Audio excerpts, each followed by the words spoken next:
ठीक है, तो हेलो बच्चों, कैसे हो? मैं अविरल अग्रवाल, आपका इंस्ट्रक्टर। तो आज हम पढ़ेंगे relations, functions and inverse trigonometric functions का स्टार्टिंग वाला पार्ट। तो सबसे पहले समझने के लिए क्या पढ़ेंगे हम?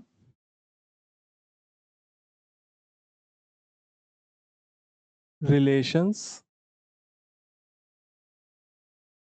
Functions and inverse trigonometric functions.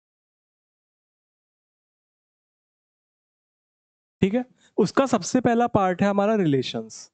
तो रिलेशंस पढ़ने के लिए हमें सबसे पहले समझना पड़ेगा कि एक ऑर्डर्ड पेयर क्या होता है। क्या होता है? सबसे पहले हमें समझना पड़ेगा कि एक ऑर्डर्ड पेयर क्या होता है। Ordered pair. तो ऑर्डर्ड पेयर का मेरा रिप्रेजेंटेशन कैसा है? मेरा ऑर्डर्ड पेयर का मेरा रिप्रेजेंटेशन है ऐसा, ए कॉमा बी करके। तो यही हमारा इंटरवल का भी रिप्रेजेंटेशन होता है।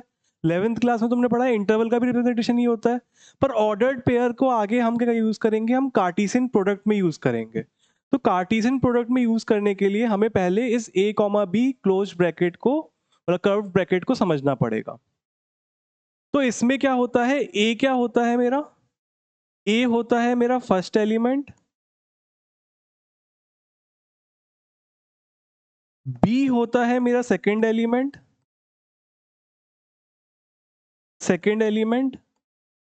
और नोट करके लिखने वाली बात यह है कि इसमें ऑर्डर मेंटेन होता है। मतलब कि अगर मैं ए कॉमा बी को, इसका मतलब क्या है? ऑर्डर मेंटेन का मतलब है कि a comma b is not equals to b comma a. इसका मतलब सिंपली है कि ए कॉमा बी और बी कॉमा ए मेरे अलग अलग चीज है। क्लियर हुआ? और सेकंड चीज क्या है कि it is not a interval. Second चीज क्या है? It is not a interval. का मतलब क्या होता था मेरा? इंटरवल का मतलब होता था मेरा कि ए से बी तक की सारी values not including a comma b. Interval का मतलब यही होता था। पर इसमें हम क्या कर रहे हैं? सिर्फ ए और बी की वैल्यूज चुन रहे हैं और कह रहे हैं कि ए और बी का ऑर्डर मेंटेन्ड है, कि अगर ए पहले आया और बी बाद में आया तो वो उससे अलग है कि बी बाद में आया और ए पहले आया। क्लियर हुआ? तो ऑर्डर्ड पेयर का मतलब ये हुआ मेरा सिंपली। अगला चीज आते हैं हम, बहुत इंपॉर्टेंट चीज है जो पूरे उसमें यूज होगी। क्या होता है मेरा? Cartesian product. Cartesian product.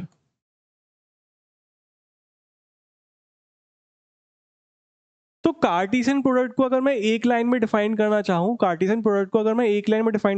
तो उसका मतलब है कि ये वन डायमेंशनल सेट को टू डायमेंशनल सेट में कन्वर्ट कर देता है।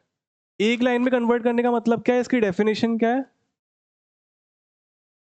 कि it converts to one dimensional sets to a two dimensional set. ये क्या करता है मेरा? दो वन डायमेंशनल सेट को एक टू डायमेंशनल सेट में कन्वर्ट कर देता है। जैसे कि मान लो मेरा ए, एक ये सेट है मेरा ए, और क्रॉस मैंने उसके साथ करा, किसके साथ करा? बी। तो ये क्या है मेरा? ये मेरा कार्टेशियन प्रोडक्ट का सिंबल है। ये क्रॉस को क्या कहते हैं हम? दो सेट के बीच में अगर मैं क्रॉस लिख दूं तो इस क्रॉस को हम कहते हैं कार्टेशियन प्रोडक्ट का सिंबल। ठीक है।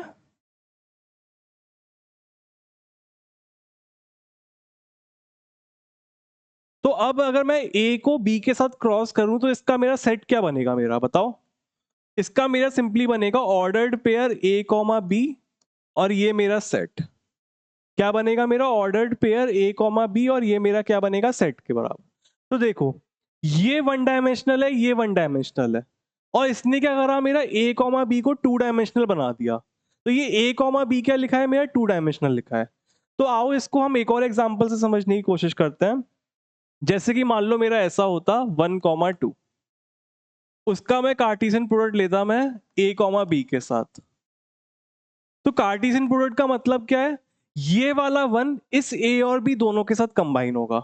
ऐसे ही ये वाला जो टू है मेरा इस ए और बी दोनों के साथ कंबाइन होगा। क्लियर हुआ? तो ये वाला वन क्या होगा मेरा? ये वाला 1 क्या होगा, ये मेरा ए के साथ कंबाइन होगा, ऐसे ही जो 1 है मेरा बी के साथ कंबाइन होगा, ऐसे ही ये वाला जो 2 है वो ए के साथ कंबाइन होगा, और ये जो 2 है मेरा बी के साथ कंबाइन होगा। क्लियर हुआ? तो ये जो 1 है मेरा वो ए के साथ कंबाइन हुआ, 1 है मेरा बी के साथ कंबाइन हुआ, 2 ए के साथ कंबाइन हुआ, 2 बी के साथ कंबाइन हुआ। तो इसका मतलब क्या है, every element of A, every element of A combines with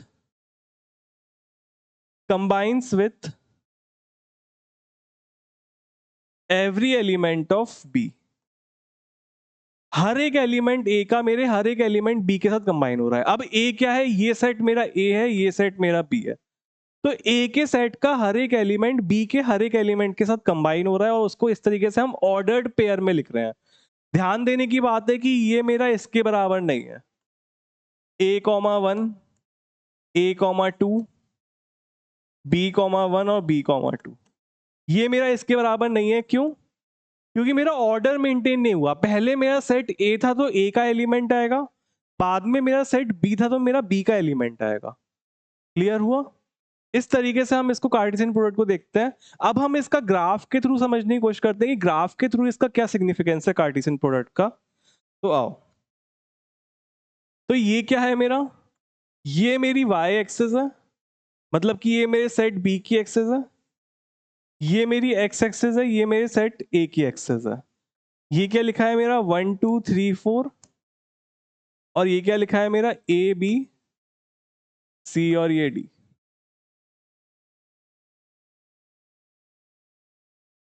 तो देखो इसका कार्टेशियन प्रोडक्ट क्या बनेगा मेरा, ये वाला पॉइंट, इसका इसके साथ कॉम्बिनेशन क्या बनेगा, ये वाला पॉइंट, इसका इसके साथ क्या कॉम्बिनेशन बनेगा, ये वाला पॉइंट। यही तो कॉम्बिनेशन बनेंगे। 1 और ए का कॉम्बिनेशन क्या, ये वाला पॉइंट। 2 और ए का कॉम्बिनेशन क्या, ये वाला पॉइंट। 3 और ए का कॉम्बिनेशन क्या, ये वाला पॉइंट। और 4 और ए का कॉम्बिनेशन क्या, ये वाला पॉइंट। सिमिलरली ये पॉइंट, ये पॉइंट, ये पॉइंट, ये पॉइंट, सिमिलरली ये पॉइंट, ये पॉइंट, ये पॉइंट और ये पॉइंट, और ये पॉइंट, ये पॉइंट, ये पॉइंट और ये पॉइंट। तो बेसिकली मेरा ये सारे पॉइंट बनाने का मतलब क्या था, मेरा मतलब है बेसिकली ये पॉइंट बनाने का कि देखो सेट ए मेरा 2D में है, ये सॉरी सेट ए मेरा 1D में है, सेट ए क्या है मेरा 1D में है, ऐसे ही सेट बी क्या है वो मेरा 1D में है। पर ये जो मेरा ए क्रॉस बी लिखा है, ये जो मेरा ए क्रॉस बी लिखा है, ये मेरा 2D में लिखा है। तो इसने क्या करा कार्टेशियन प्रोडक्ट ने, 1D का सेट लिया, 1D का सेट लिया, डी का मतलब क्या है, डायमेंशनल, 1 डायमेंशन का सेट लिया, 1 डायमेंशन का सेट लिया, दोनों का सेट लिया, और उसको क्या करा उसने 2 डायमेंशन में कन्वर्ट कर दिया। क्लियर हुआ? तो इस तरीके से हम कार्टेशियन प्रोडक्ट देखते हैं। अब हम देखते हैं, अभी हमने क्या करा, 2 सेट्स का कार्टेशियन प्रोडक्ट देखा, अब हम देखते हैं 3 सेट्स का कार्टेशियन प्रोडक्ट क्या होता है। तो हम क्या करेंगे, हम करेंगे ए क्रॉस बी क्रॉस सी, हमें करेंगे अब ए क्रॉस बी क्रॉस सी। तो देखो ए क्या सेट है मेरा 1,2, बी सेट क्या है मेरा A,B, और सी सेट क्या है मेरा 3,4। अब मुझे क्या करना है, अब मुझे इन तीनों का कार्टेशियन प्रोडक्ट लेना है। तो कार्टेशियन प्रोडक्ट मैंने माना कि कार्टेशियन प्रोडक्ट हमें पता है कि कम्यूटेटिव नहीं होता है, मतलब कि हमें पता है कि A cross B is not equals to B cross A, ये हमें पता है होता है। क्यों? क्योंकि ऑर्डर्ड पेयर बदल जाएगा, और ऑर्डर्ड पेयर बदल गया तो हम ये नहीं कह सकते कि A cross B is equals to B cross A, हमें ये पता है। पर कार्टेशियन प्रोडक्ट क्या होता है कि मेरा एसोसिएटिव होता है, मतलब कि A cross B cross C, A cross B मैं पहले ले लूं, उसके बाद A cross B cross C, B cross C मैं बाद में ले लूं, बात एक ही है कि मैं A क्रॉस B पहले करके उसको मैं C के साथ क्रॉस कर दूं, या A के साथ मैं B क्रॉस C को क्रॉस कर दूं, एक ही बात है। तो मैं क्या कर रहा हूं, पहले मैं A क्रॉस B कर रहा हूं, फिर उसका पूरे के साथ मैं C के साथ क्रॉस कर रहा हूं। तो A क्रॉस B क्या बनेगा मेरा, बताओ, A क्रॉस B क्या बनेगा मेरा, बताओ। 1,A 1,B 2,A 2 comma B, ये मेरा ए क्रॉस बी बना। अब मेरे को क्या करना है, अब मेरे को इसी में, अब मेरे को क्या करना है, अब मेरे को इसी में सी का क्रॉस करना है। अब मेरे को क्या करना है, इसी में मेरे को सी का क्रॉस करना है। तो सी का क्रॉस कैसा बनेगा मेरा, बताओ। ये 1 comma a comma 3, 1 comma a comma 4,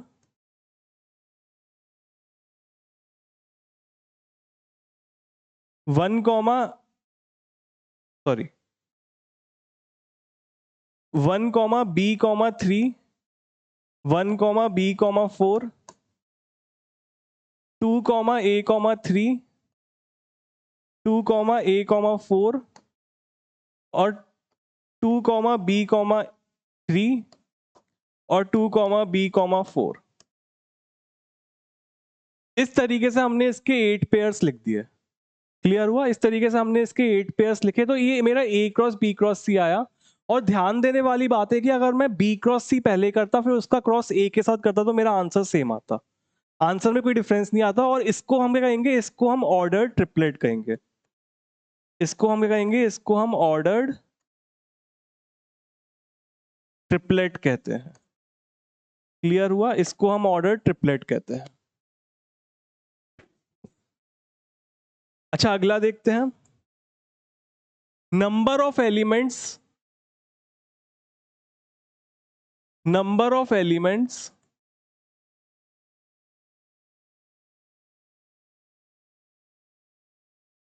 in ordered pair. अब हम क्या देख रहे हैं, number of elements in ordered pair, कि एक ऑर्डर्ड पेयर में या एक कार्टेशियन प्रोडक्ट में, और कार्टेशियन प्रोडक्ट, कार्टेशियन प्रोडक्ट, तो एक कार्टेशियन प्रोडक्ट में हम देख रहे हैं कि नंबर ऑफ एलिमेंट्स कितने होंगे। तो हमें पता है कि नंबर ऑफ एलिमेंट्स का सिंबल क्या होता है, एन ऑफ ए क्या होता है हमारा, एन ऑफ ए क्या होता है मेरा, number of elements, elements in set A. हमें क्या चाहिए, number of elements in set A चाहिए। तो एन ए क्या रिप्रेजेंट करता है मेरा, number of elements in set A. तो हमें क्या चाहिए, n of A cross B. A cross B क्या रिप्रेजेंट करेगा मेरा, number of elements in A cross B. तो अगर मेरा एन ए रिप्रेजेंट करता है number of elements in set A, तो मेरा एन ए क्रॉस बी क्या करेगा, number of elements in A cross B. और उसकी वैल्यू क्या होती है मेरी, n of A cross B की वैल्यू क्या होती है मेरी, n of A into n of B. N of A cross B की वैल्यू क्या होती है मेरी, n of A into n of B. Simply, simple सी बात है। अगर हम ए के सारे एलिमेंट्स बी के सारे एलिमेंट्स के साथ कंबाइन कर रहे हैं, अगर हम ए के सारे एलिमेंट्स बी के सारे एलिमेंट्स के साथ कंबाइन कर रहे हैं, तो इसका मतलब ए का एक एलिमेंट बी के सारे एलिमेंट के साथ कंबाइन होगा। ऐसे ही बी के अगर ए के अगर एन एलिमेंट्स हैं, तो वो बी के एम एलिमेंट्स के साथ पूरे के सारे कंबाइन होंगे। तो इसका मतलब क्या बन जाएगा, simply n into m, number of total elements. PNC apply करें, परम्यूटेशन एंड कॉम्बिनेशन अप्लाई करें। अगर ये मेरा ऑर्डर्ड पेयर है, अगर हम पीएनसी अप्लाई करें और अगर ये मेरा ऑर्डर्ड पेयर है ए कॉमा बी, तो इसका मतलब क्या है, ए के कितने ऑप्शंस हैं मेरे पास, एम ऑप्शंस, या सिंपली मैं कहूं एन ऑफ ए ऑप्शंस। और बी के कितने ऑप्शंस हैं मेरे पास, एन ऑफ बी ऑप्शंस। अगर मैं पीएनसी अप्लाई करूं तो ए के कितने ऑप्शंस हैं मेरे पास, एन ऑफ ए ऑप्शंस, और बी के कितने ऑप्शंस हैं, एन ऑफ बी। तो इसका आंसर कितना आया मेरा, सिंपली बताओ, n of A into n of B. इसका आंसर कितना आया मेरा, सिंपली बताओ, n of A into n of B. ये चीज क्लियर हुई? तो अब क्वेश्चन है मेरा, number of elements in A cross B is equal to 6 and 4 elements of A cross B are A comma 1, A comma 2, A comma 3 और B comma 1। कोई भी रैंडम से 4 एलिमेंट मेरे हैं, A comma 1, A comma 2, A comma 3, B comma 1। तो ये question पूछने की क्या कोशिश कर रहा है, ये क्वेश्चन क्या पूछने की कोशिश कर रहा है कि number of elements in A cross B, तो number of elements in A cross B मेरे को 6 दिया है, तो इसका मतलब n of A cross B की वैल्यू क्या हुई मेरी, बताओ 6। तो इसकी मतलब क्या हुआ मेरा, इसको मैं 3 इंटू टू लिख सकता हूँ, इसको मैं 3 इंटू टू लिख सकता हूँ, इसको मैं 2 इंटू थ्री लिख सकता हूँ, इसको मैं 6 इंटू वन लिख सकता हूँ, और इसको मैं 1 इंटू सिक्स भी लिख सकता हूँ। इसको क्या लिख सकता हूँ मैं, 3 इंटू टू या 2 इंटू थ्री या 6 इंटू वन या 1 इंटू सिक्स। अब मुझे क्या चाहिए, इनमें से कोई एक पॉसिबल है, या तो एन ऑफ ए ये है मेरा, या एन ऑफ बी ये है, या इन दोनों में से, इन चारों में से कोई एक पॉसिबल पेयर है। तो पहले हम 1 इंटू सिक्स लेते हैं, 1 इंटू सिक्स मतलब एन ऑफ ए वन कह रहा है, ये कह रहा है मेरा एन ऑफ ए वन है। तो क्या एन ऑफ ए वन इनमें हो पा रहा है, देखो एन ऑफ ए तो मेरे को दो मिल गए, देखो एन ऑफ ए क्या होगा, पहला एलिमेंट, तो मेरे को ए और बी एन ऑफ ए के दो एलिमेंट मिल गए, तो इसका मतलब क्या है कि मेरा ये वाला ऑप्शन इनकरेक्ट है। 6 इंटू वन देखें, इसका मतलब क्या दिखा रहा है, एन ऑफ बी मेरा वन है, पर बी के तो मेरे को दो तीन एलिमेंट दिख गए, 1 2 और 3, 1 2 और 3 दिख गए, तो इसका मतलब क्या है, मेरे को तीन एलिमेंट मिल गए, तो इसका मतलब क्या है कि मेरा ये भी इनकरेक्ट है।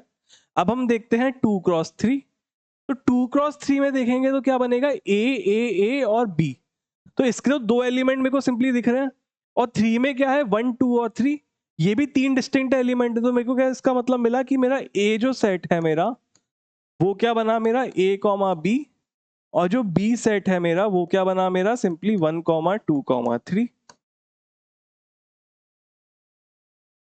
क्लियर हुआ?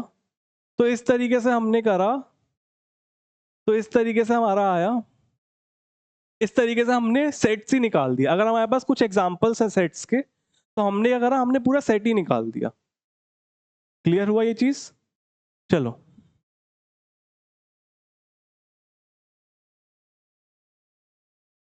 चलो अब नेक्स्ट देखते हैं रिलेशंस। कार्टेशियन प्रोडक्ट तो काफी देख लिया, अब हम देखते हैं रिलेशन क्या होता है।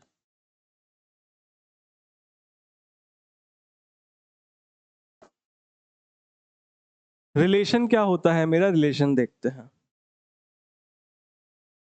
तो रिलेशन का एक प्रॉपर्टी ये है, इसकी एक प्रॉपर्टी ये है समझाने के लिए कि relation is a subset of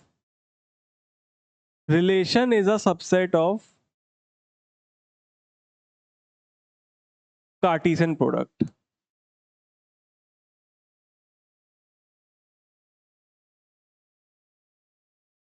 2 minute.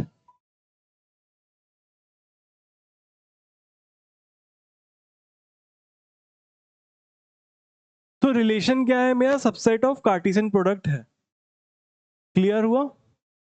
तो इसका मतलब क्या है, जैसे कि हम ये देखें, और रिलेशन क्या सिग्निफिकेंट करता है, रिलेशन रिलेशन क्या सिग्निफाई करता है, ये जो सबसेट है इसके जो पहला एलिमेंट है और इसका जो दूसरा एलिमेंट है, उन दोनों के बीच में कोई रिलेशन है। ये जो सबसेट है मेरा इसका कार्टेशियन प्रोडक्ट का, तो वो क्या सारे एलिमेंट्स कार्टेशियन प्रोडक्ट में तो बिना कोई रिलेशन के आपस में कनेक्टेड थे, कि 1 कॉमा 2 2 कॉमा 3 3 कॉमा 4 4 कॉमा 5 ऐसे करके, तो इनमें कोई रिलेशन नहीं था आपस में। बस क्या रिलेशन था, ये मेरे सेट ए के प्रोडक्ट है, ये मेरे सेट बी के प्रोडक्ट है, और हमने कहा कि ए क्रॉस बी बनाया कॉमा लगा के, और ये हमने कहा कि ये मेरा ए क्रॉस बी बन गया। पर रिलेशन में क्या होता है कि इन दो एलिमेंट में जो ए का एलिमेंट है और जो बी का एलिमेंट है, कोई पर्टिकुलर रिलेशन होता है। जैसे कि मान लो ऐसा है, ए है मेरा 1 कॉमा 2 और बी है मेरा 2 कॉमा 3। अब मैंने रिलेशन आर, इसको हम आर से रिप्रेजेंट करते हैं। रिलेशन आर मैंने ऐसे डिफाइन करा, x is less than y such that x belongs to A y belongs to B. इस स्टेटमेंट का मतलब क्या है, मैंने कहा x is less than y, हम सिर्फ इंक्लूड करेंगे वही वाले एलिमेंट जिसमें x मेरा y से छोटा हो। हम भी करेंगे, सिर्फ वही वाले एलिमेंट इंक्लूड करेंगे जिसमें x मेरा y से छोटा हो, सच दैट कि x मेरा a को बिलोंग करे और y मेरा b को बिलोंग करे। और इसमें क्या, तो इसका क्या मतलब है, r की वैल्यू क्या आएगी मेरी, क्या 1 कॉमा 2 इसमें बिलोंग करेगा, a से मैंने 1 उठाया, b से मैंने 2 उठाया, तो क्या 1 कॉमा 2 इसमें बिलोंग करेगा, बिल्कुल करेगा। तो 1 कॉमा 2 ये हुआ। क्या 1 कॉमा 3 इसमें बिलोंग करेगा, बिल्कुल करेगा। क्या इसमें 2,2 बिलोंग करेगा? नहीं। क्या उसमें 2,3 बिलोंग करेगा? बिल्कुल करेगा। तो ये 3 एलिमेंट का एक सेट को हमने क्या कहा? इसको हमने रिलेशन कहा। और इसका रिप्रेजेंटेशन कैसा है? R इज इक्वल टू ये। तो इसका सिंबल क्या है मेरा? सिंपली ये R है इसका सिंबल। इसका सिंबल क्या है मेरा? ये सिंपली R है इसका सिंबल। और इस तरीके से हमने इसको सॉल्व करा। क्लियर हुआ?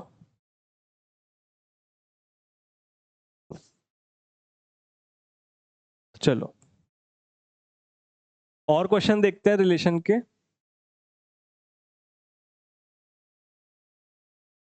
1 2 3 4 ये A है मेरा और B है मेरा 1 4 9 और 15। ये B है मेरा। अब मैंने R कैसे डिफाइन करा? R मैंने ऐसे डिफाइन करा कि x square is equal to y, x belongs to A और Y बिलोंग्स टू B। मैंने रिलेशन कैसे डिफाइन करा? x belongs to A, y belongs to B such that x square is equal to y. तो अब क्या कहते हैं? अब क्या कहते हैं? तो अब मेरे को करना है कि इसमें रिलेशन डिफाइन करना है। तो R की वैल्यू क्या आएगी? पहले मेरा x क्या है? पहले मेरा x क्या है? पहले मेरा x 1 है। तो 1 का स्क्वायर क्या बनेगा? 1। तो ये 1,1 तो इसमें पेयर लाई कर रहा है। क्या 2,4 लाई कर रहा है? बिल्कुल कर रहा है। 2 का स्क्वायर 4 होता है। 2,4 भी लाई कर रहा है। क्या 3,9 कर रहा है? बिल्कुल कर रहा है। 3,9 भी कर रहा है। क्या मेरा 4,15 कर रहा है? नहीं। 4,4 का स्क्वायर क्या होता है? 16। तो ये एक मेरा रिलेशन डिफाइंड हुआ। तो अब हम इस रिलेशन को ना ग्राफ से समझने की कोशिश करते हैं कि ग्राफ से क्या होता है इस रिलेशन का मतलब।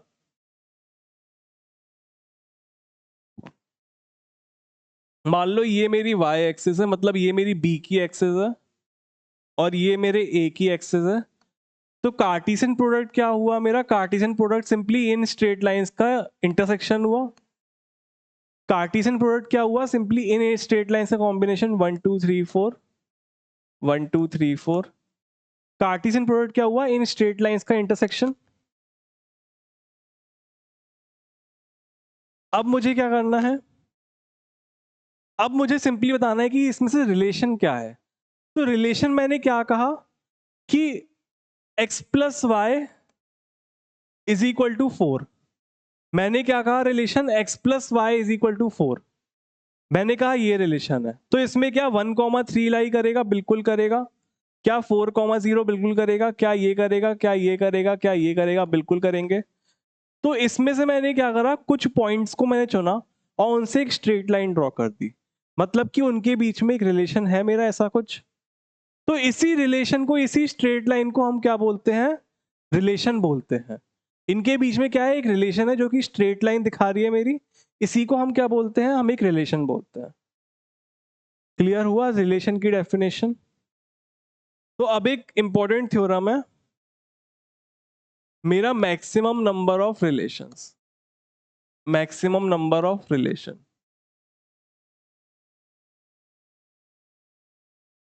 तो मेरे किसी भी कार्टेशियन प्रोडक्ट के मान लो A क्रॉस B है, तो A क्रॉस B का सबसेट ही R होगा। मेरा R क्या है? रिलेशन है। तो R क्या होगा? मेरा सबसेट होगा A क्रॉस B का। R क्या होगा? मेरा सबसेट होगा A क्रॉस B का। तो अब मेरे को क्या करना है? अब मेरे को सिंपली बताना है कि कितने मैक्सिमम नंबर ऑफ रिलेशन बन पाएंगे। तो मान लो n of A is equal to m है मेरा और n of B is equal to n है मेरा। n ऑफ A क्या है मेरा? m के बराबर। n ऑफ B क्या है मेरा? m के बराबर। मतलब उल्टा लिख दिया, n ऑफ A m के बराबर, n ऑफ B n के बराबर। तो मैक्सिमम नंबर ऑफ रिलेशन कितने बन पाएंगे मेरे? Maximum number of relation simply बन जाएंगे मेरे 2 टू द पावर mn। कितने बन जाएंगे मेरे maximum number of relations? Simply 2 to the power mn। तो ये चीज क्लियर हुई? ठीक है, तो आज हम यही खत्म करते हैं। इसके लिए आज के लिए इतना ही। थैंक यू बच्चों, बड़ा अच्छा लगा आपसे मिलकर। ठीक है।